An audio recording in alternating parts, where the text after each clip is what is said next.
Hey, what it do, YouTube? This is your boy Bont83 for Successful Convicts. And coming right now is a video from a young man who was the child of an incarcerated parent. Just happened to be my child.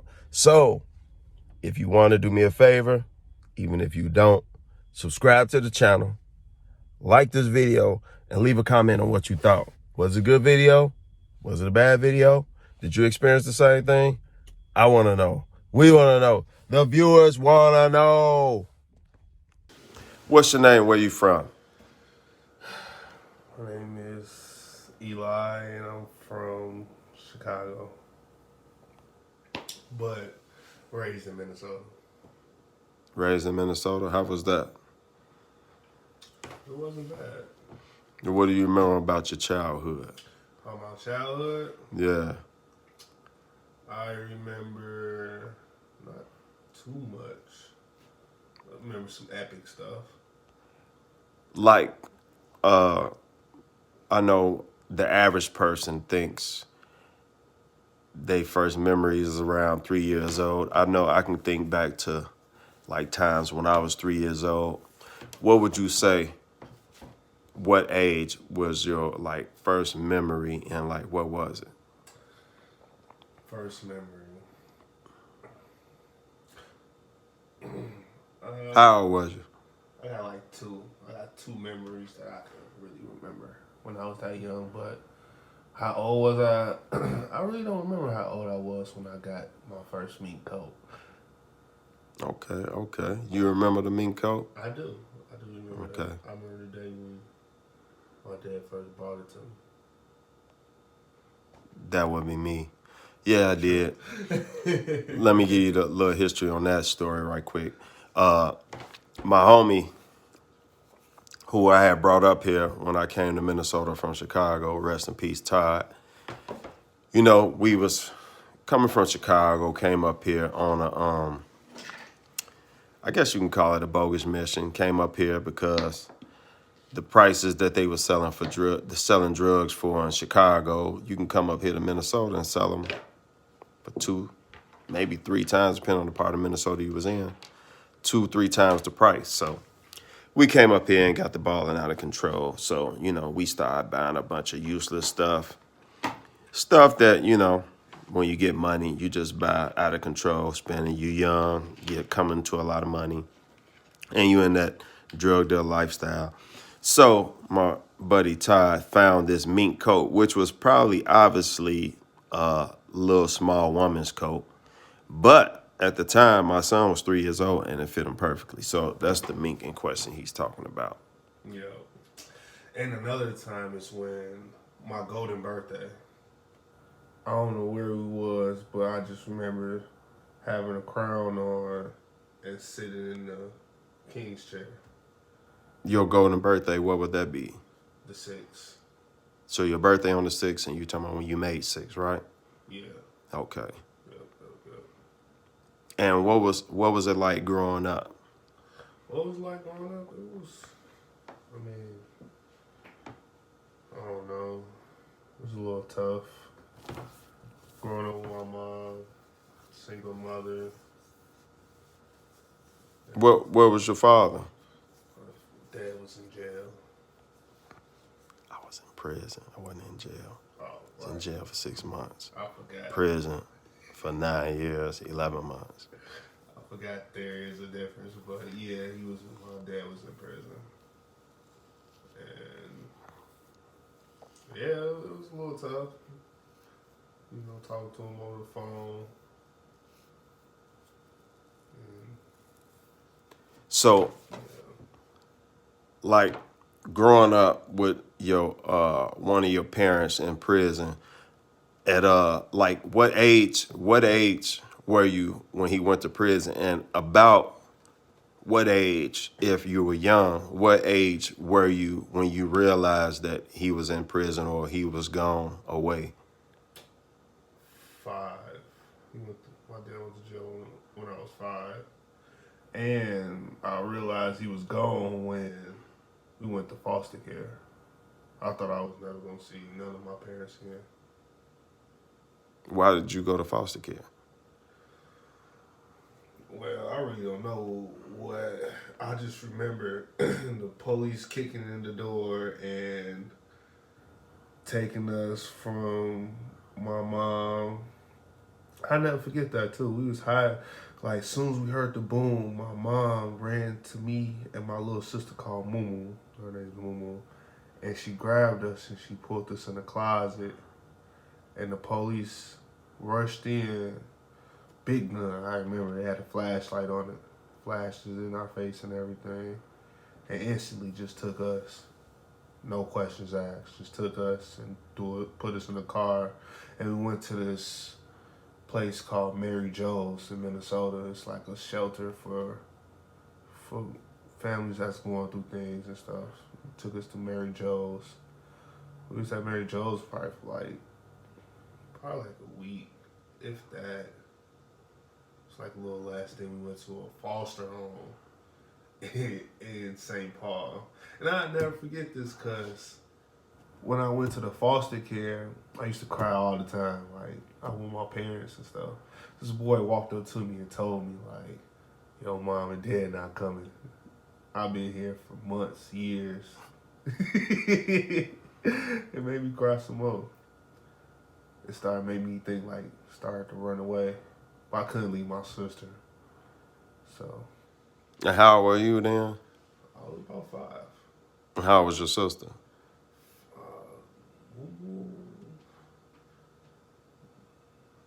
Know what? I was 6 because Mumu was 2. Yep. That's correct. I remember that. That was actually that was January 15th, if I'm not mistaken. We got raided, and I had some dogs in the backyard. So dogs, I don't know if you really in tune with your dogs, but dogs have distinct barks. Like, I know my dogs did. Every dog I ever remember. You got barks for, I used to hear like barks from when somebody walking down the alley. It's a different bark from when somebody's approaching. Bark when they just talking to other dogs. Like, dogs would be barking down the block, and it's like they would be talking to each other. So anyway, my dogs was barking, and it was that somebody's close bark. So I remember going to the door, and when I looked out, when I opened the curtains, all I seen was a set of pale skin with blue eyes, and he was like he was on coke or something. He was like geeked, and he had the little riot helmet on. And at the time, I had a 357 in my pants. I had it on me, the drug dealer lifestyle. But anyway, so I'm like, oh, shoot, that's the police. So I ran to the room to throw the 357, get it up off me, because I saw they was like coming in, because he was like geeked, like they was finna tear the door down when I looked in there. And then I ran to the bedroom, threw the gun up under the mattress, and then boom, they came in. And when they raid up here, I don't know if they do this in other states. I only been in one raid, and this is the only state I've been in a raid in. But when they raid, they throw a sheet over your head so you can't see. So they laid me down in the front room and, was asking, who in here, who's in there, who's over there, who's up there, who's down there. And, it's just like you got 10 people asking you questions. Assault rifles out. So, yeah, I remember that. I didn't know about the closet situation. I just know I was on the floor in the living room with a sheet over my head, being asked a bunch of dumb questions. So me at the time, being a smart aleck, giving them smart answers, One of them even stepped on my head like it was carpet. But anyway, so after all that, you went to foster care, which, for the record, you was there. We got raided on a Thursday, and your mother came and got you on a Saturday. So that was Thursday, Friday, Saturday. You was actually there for 3 days. I was there for like a week. I don't know if you was there a week, because I was only gone a week before I made bond. I got out on bond. I was It probably seemed like a long time, but It wasn't. Oh, okay. Felt like a week. Yeah. You know what? Actually, I think your mama got out because they took everybody to jail. When they came, they found drugs. You know, they took everybody to jail, even the dogs. Took the dogs to the pound. Took me to jail. Took his mother, well, my kid's mother, to jail for probable cause narcotics. Took the kids to foster care, and that was, like I said, it was Thursday night. She got out Saturday, and I believe they got out the next Monday or Tuesday, and then I got out on bond that next Thursday, and then I got the dogs out that same night or the next night. Well, almost all the dogs, because at the time I had 12 pit bulls. I know what you're thinking, that's a lot of dogs. But I had 4 adults and I had 7 puppies. That's not 12, that's 11. I had 11 pit bulls. I had 4 adults and one of my female had puppies. So I got the female and the puppies. I got my male, 3 adults. 3 adults, because I left no, 4 adults. You're right, because I got my male, because I had to make several trips because they didn't get along, so I had the male and the younger female, brought them back in one trip. I brought the mama and the puppies back another trip, and then I left the other female, which was having puppies, but that's a whole nother story. I was kind of mad, had an attitude about that situation, but I just left her in the pound. But anyway, now what else do you remember? That's about it. And then how was that whole process? Wow. I was in prison and you was on the outs. It was tough.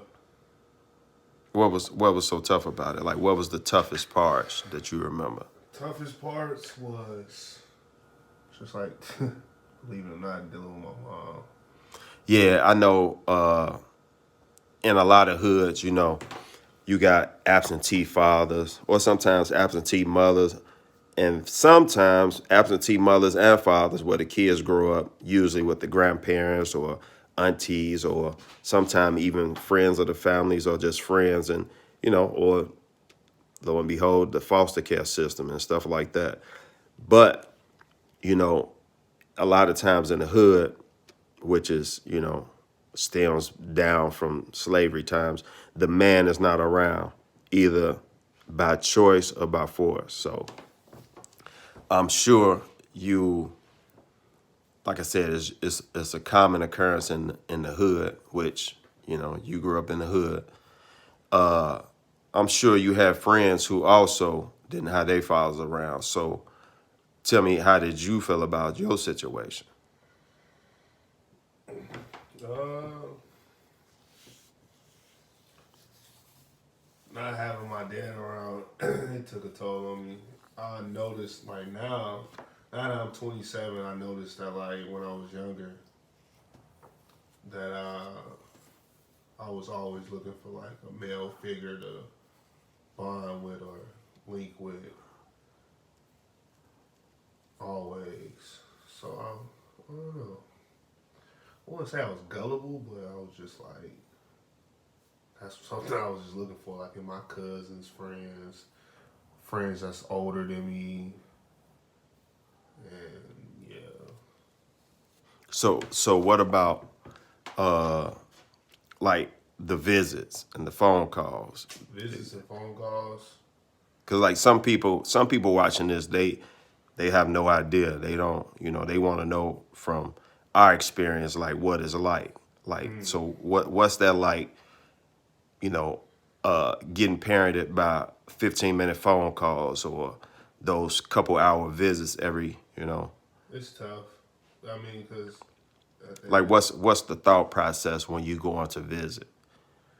you be happy to see it. You know what I'm saying? I was always happy to see my dad, even though sometimes I been messed up in school or whatever. But I was always happy because I love my dad.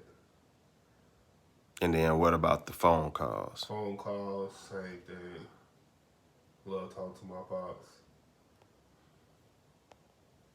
And you know, from a personal perspective, I think the whole phone call and visit. Now, for those of you who don't know, they make it seem like, yeah, we want the inmates and the prisoners to get visits and reintegrate with their families, and, the phone is not like that.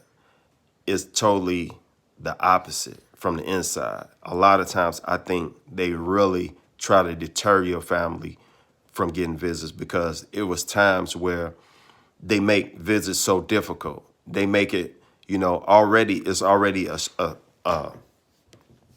how do I say it? It's already a strain, or it's a strained relationship, because, you have to come, because most prisons are far away in these hick towns, and very seldom, in the couple prisons I've been to, very seldom are there people from the same neighborhood and where the prison is at.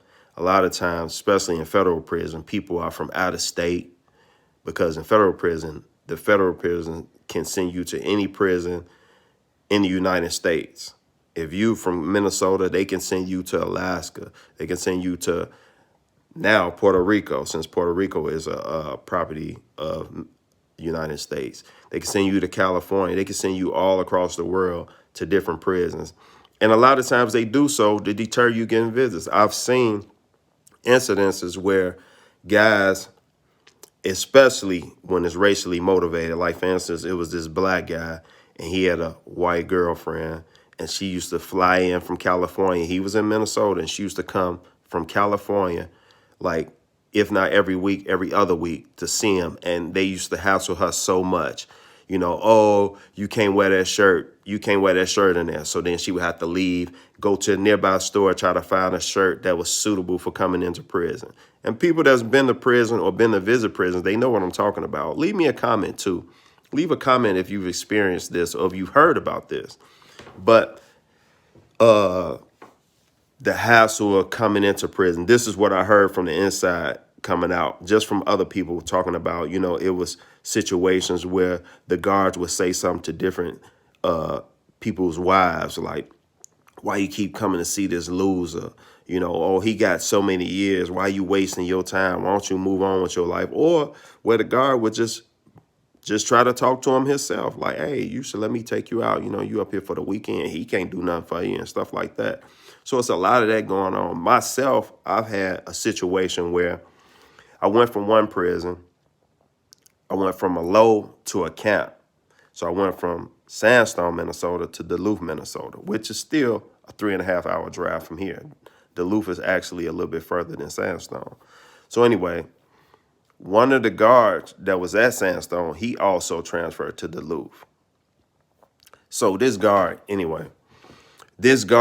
they came out with this new computer system. So when the new computer system came down, it wiped out a lot of people's visits. Like, it was something in the computer that, like, messed up the visits. Now, it's neither my fault nor the people coming to visit me fault. So when she came, my kids and their mother came to visit me, he told her she wasn't on my visiting list. Now, this is the same guard that just checked her in the week before, told her, oh, you're not on the visiting list. Instead of seeing what the problem was, because, common sense would tell you, oh, that's kind of peculiar. I know he didn't do nothing to get in trouble. And I know he had people on his visiting list because I checked her in. He just told her, oh, you're not on the visiting list. So we would always get visits at a certain time because you got the 4 o'clock count. Now, the 4 o'clock count is a national count in the federal system where everybody has to stand. You have to say your last 4 numbers of your inmate ID and all that type of stuff. And this is like done at all the federal prisons around. People that's been in federal prison know about the 4 o'clock count. So anyway, so we would always try to schedule the visit before the 4 o'clock count. So therefore, I could be on visit in the visiting room during the 4 o'clock count, because it takes a while because the guards have to walk around, and it's usually like an hour to sometimes 2 hour break in between. So while they count the people in the dorms, if your visit came, then your visit would just have to sit there and wait until the 4 o'clock count was over. So he tried to give her this hassle, saying how Oh, well, it's about to be 4 o'clock count. You're not on a visit. And she's like, well, how's that? Well, I can check into it, but you're going to have to wait till after the 4 o'clock count. So she was like, well, okay, if I sit around and wait for these 2 hours, am I going to be allowed to visit him? And he like, well, I don't know. So right before the 4 o'clock count, I made the phone call and I talked to her and she was like, well, he's saying this and that. So I was like, you know what? Don't even worry about it. Just go home because I don't want to have you wait. And then you still don't get to see me. So I get to the bottom of it. It's now, granted, it's still a 3.5 hour one-way ride. So that was 7 hours wasted because 3.5 hours there and then 3.5 hours back. So imagine the strain that's already being put on the family with having to go through the house or coming to visit you, go through all this stuff, like, because the average person gonna think like, I'm not in jail. Why am I going through, all this stuff? Like it's been times she came and all that outfit is inappropriate. Now this is one time, and like I said, a lot of times these things be racially motivated.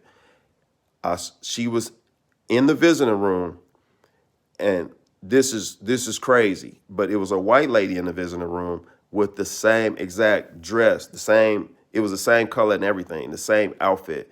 And the guard told her that she couldn't come in because it was inappropriate. So she had to leave, go down the street, go to some store and buy a shirt to go over her outfit. Yet it was a white lady in the visiting room with the same dress on who didn't have to go change. And it's just that type of stuff where they just put the strain on the family to try to really, I believe, as I'm sure a lot of people would agree with me, to deter visits, to make your time even harder. Because in my mind, I think it's because they're in the world, they're on the street, and nobody's ringing their doorbell to come visit them. So it kind of like pisses them off. And then plus they're in the mail rooms. They send your money orders coming in. You might have more money on your books than they have in their bank account. They seeing the pictures, because that's a big thing in prison, especially when you're doing a lot of time. Send me pictures, pictures of you sitting, especially with the drug culture. You might be sitting on, Ferraris. You might be sitting on your Benz. You might be sitting on this nice bike. You showing pictures of the house you had and all these nice things. And, it's a jealousy thing. But anyway, not to get off the subject. So, okay, you went through that, you grew up basically without your dad around. And then at certain point, some point, when you knew he was getting time to come home, how did that feel? Felt good. I was anxious to be around my dad. So what was you thinking? What was your expectations of what was gonna happen when he got home? Like, was you expecting anything or? Hmm.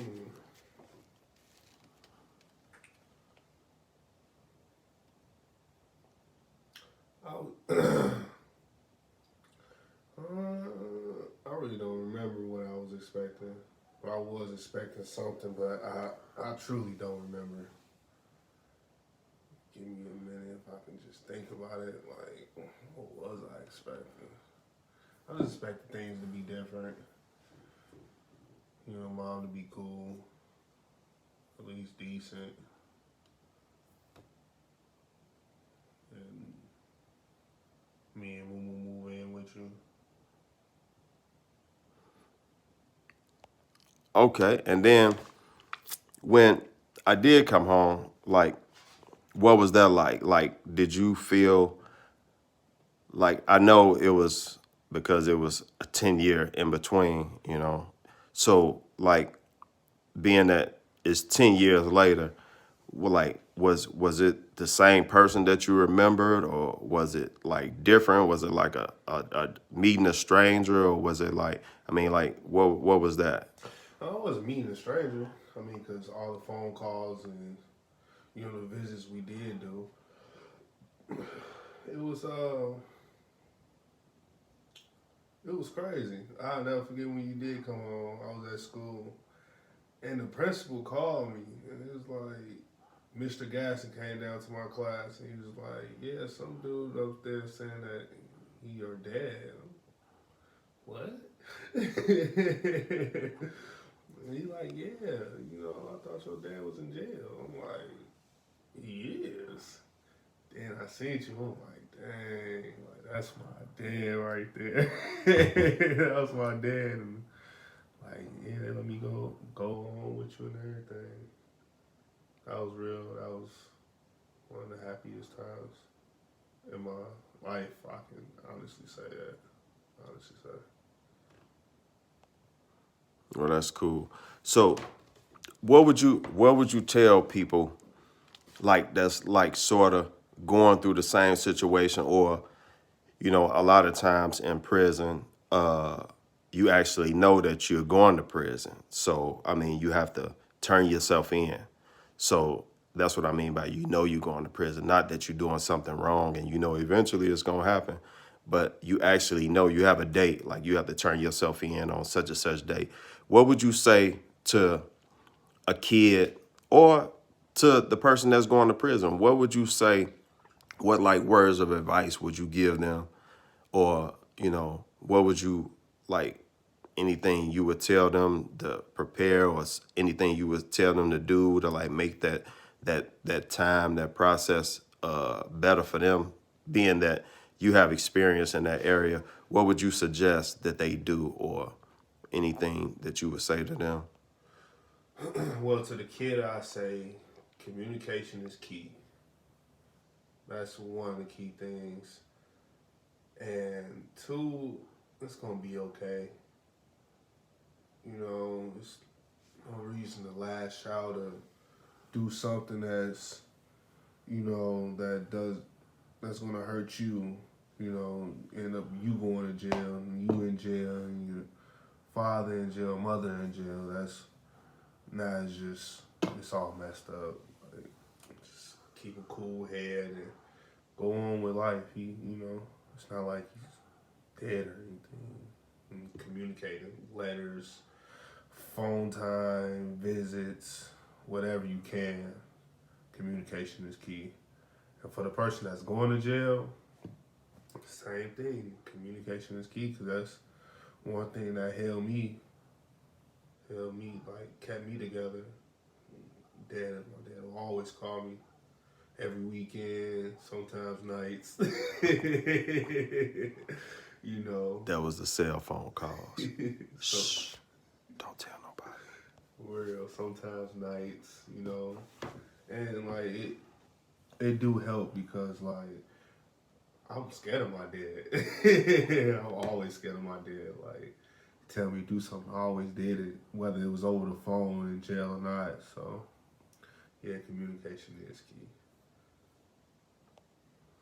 Yeah, and from the person going in perspective, uh, yeah, I would agree.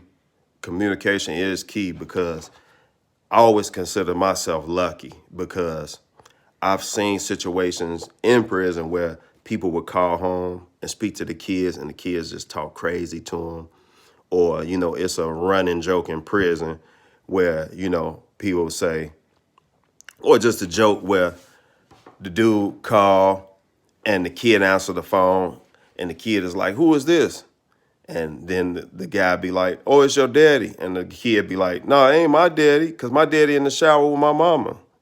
So, that's a running joke. But I mean, I imagine that it possibly do happen because I've seen instances where people be, messed up because their kid just hung up on them, or they try to tell their kid about a bad report card and the kids say, "You can't tell me what to do," and hang up on them. So luckily for me, I always had that respect with my kids. It's more about respect. It's not about fear, because at the same time, it's not like I just straight up demanded respect. I always gave my kids respect. Like when me and my son would have conversations, whether I called on a cell phone or I called on a real phone, the prison phone where everything's being recorded, it was always one-on-one conversation. Like I would never compromise what he told me by, going to tell his mama, "Oh, well, he said this, he said that," because that kind of like betrays that trust, and you want to have trust with your kids so that if they having a problem or something, they can come to you and talk to you about it. Because once you gone, you kind of like lose that control. I know a lot of people can vouch for this situation too, but when you're in prison, it's equivalent to like being at the movie theater watching a scary movie. You watching the movie and you see a person finna walk and you hear you hear Jason coming and you be like, no, don't go that way. Don't go that way. And they go that way, off with their head. It's kind of like being in prison. You watching everything, you looking at and you analyzing stuff.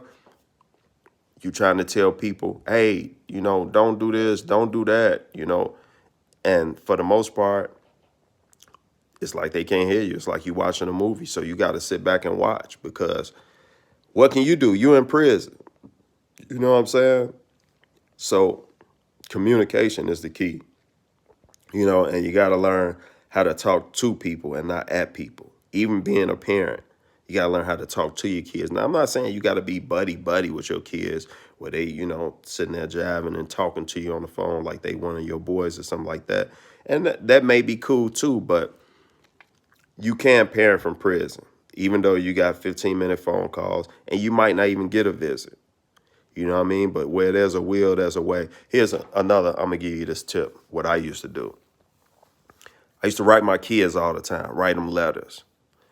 So what I would do is I would send them an envelope, self-addressed stamped envelope. So therefore, when they wrote me back, all they had to do was put it in the envelope. It already had the stamp on it, already had the address. And all they had to do, because they were little kids, have their mother put it in the mailbox. And it don't get too much simpler than that. I mean, you got to make an effort because you got to think, some of these kids be little. Like my daughter was 2. He was 6. You know what I mean? So it's not like he going to be able to go to the mailbox or even go to the post office and buy stamps. You know what I mean? You got to make that effort. And it's just, man, it ain't over. You know what I mean? And it's nothing to give up on. You can make it happen. One thing about being in bad situations, they just make you get more creative. So just wanted to do a little interview. It's actually my first interview. And hope y'all enjoyed it. As always, subscribe to the channel if you haven't. And if you have, I want to thank you. And could you do me a favor and send it to somebody else, share it with somebody, and have them subscribe too? Get my subscribers up. And like it. Or, hey, dislike it if you didn't like it. And leave a comment. Tell me if you was in that same situation, or if you're going to be in that situation, or just what you think about the situation, because some people really have no idea. A lot of this stuff is foreign to people unless you go through it. So always go to the channel and check out these other videos I got that I'm sure you'll like. And that's it.